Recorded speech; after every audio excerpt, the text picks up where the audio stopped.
Hey everybody, Tommy Ady here, and I'm going to share one of my secrets that's a sampling of what you'll learn at one of my upcoming expert F&I conferences. This is really important for a GM, sales manager, and especially the business manager in any sort of a dealership, Powersports, automotive. There's a lot of people that think a good F&I manager is all about selling back-end products, which is just a small part of it. A good F&I manager also knows how to structure deals to get more approvals.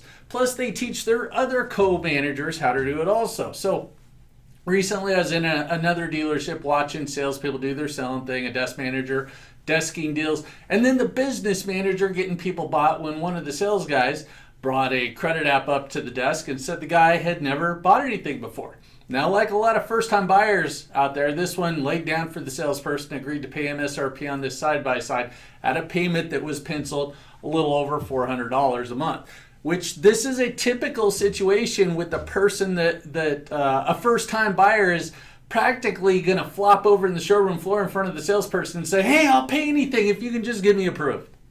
Also, it's typical for a sales manager to input it into their DMS, hand it over to the business manager to pull a credit bureau, barely glance at the numbers, and then put it in dealer track and submit it to a few different lenders, predicting that it's going to get a big old TD. Turn down, not touchdown. I watch this happen quite a bit, but then I hear the managers talk about the lack of good first-time buyer programs out there. That's when I share a secret that I'm going to share with you right now. And what this is about is deal structure and LTV, also known as loan to value. First, take a look at these numbers that I'm going to pencil. Now, these are the real numbers that this dealership used to try getting their customer approved with. But in order to make it easier to understand, I'm going to round them up or round them off. The customer wanted to buy a new side-by-side for an MSRP of, I think it was $15,900. And hopefully you can read this writing there. $15,900. The manager sent him to some lenders with the following structure. Selling price of the unit was $15,900. Freight was $500 and setup was $400. Let's see. So a little bit backwards there. $500 and $400. Add in tax, title, and license, and that added another $400. And then I think we're at $17,399 right there. Right there with my tax, title, and license, I'm at 108% of the manufacturer's MSRP. 108%. So put that there. In other words, $17,399 is 108% of $15,900. And these numbers matter to you. So remember them. I'm going to use lender A and lender B for my examples too. Got A and B right there. Lender A is a real bank that has nationwide presence, and their first-time buyer program says these exact words.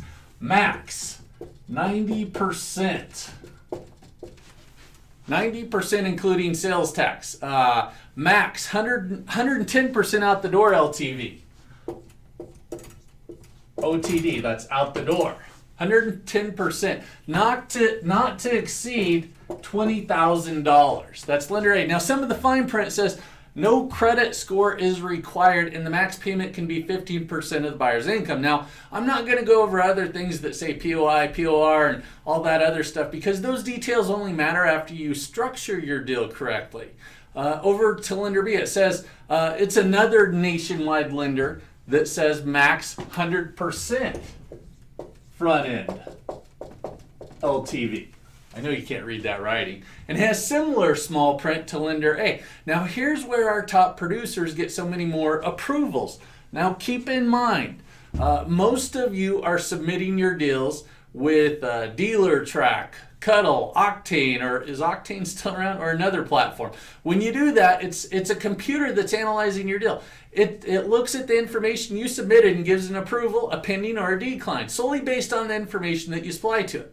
And what it sees on the credit report, it's looking at all that. So you need to pencil the numbers out so the computer that's looking at your deal, when you send it, will automatically approve it, subject to the credit score. Now I'm going to structure my deal two different ways for two different lenders. If I'm sending my deal to three different lenders for an approval, I'll structure it differently for all three.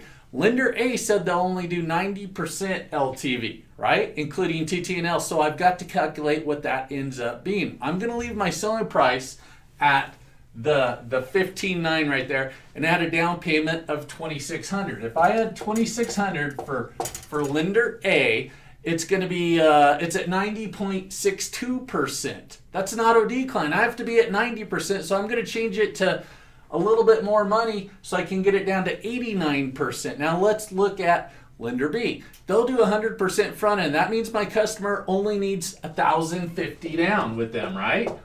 That's it. Now, I think I know what you're thinking. The buyer has to come up with $1,000 to $2,000, and most won't be able to do that, right? Some will, but you're partly right. The sales manager needs to know this, though. There's actually 3 things that need to happen.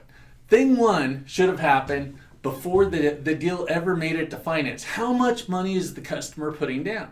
You've got to have money down. Thing 2, tell the desk manager how much they need to lower the price in order to sell the unit.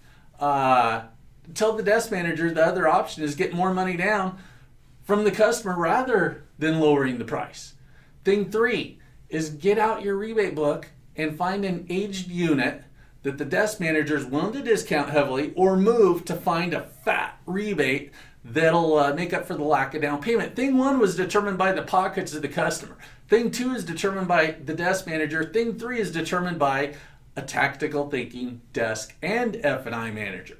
Now, once you have thing 1 and 2, now you can submit your deal to the lender for an approval. As you get more proficient at structuring deals, then you'll suck less and less at structuring deals, which means you'll get faster and faster and begin lining your pockets with more money. Now, this is just a part of getting more approvals, but it's something you've got to learn. If you like this video, then get to one of my tactical F&I conferences. I'll help you make some money. See you soon.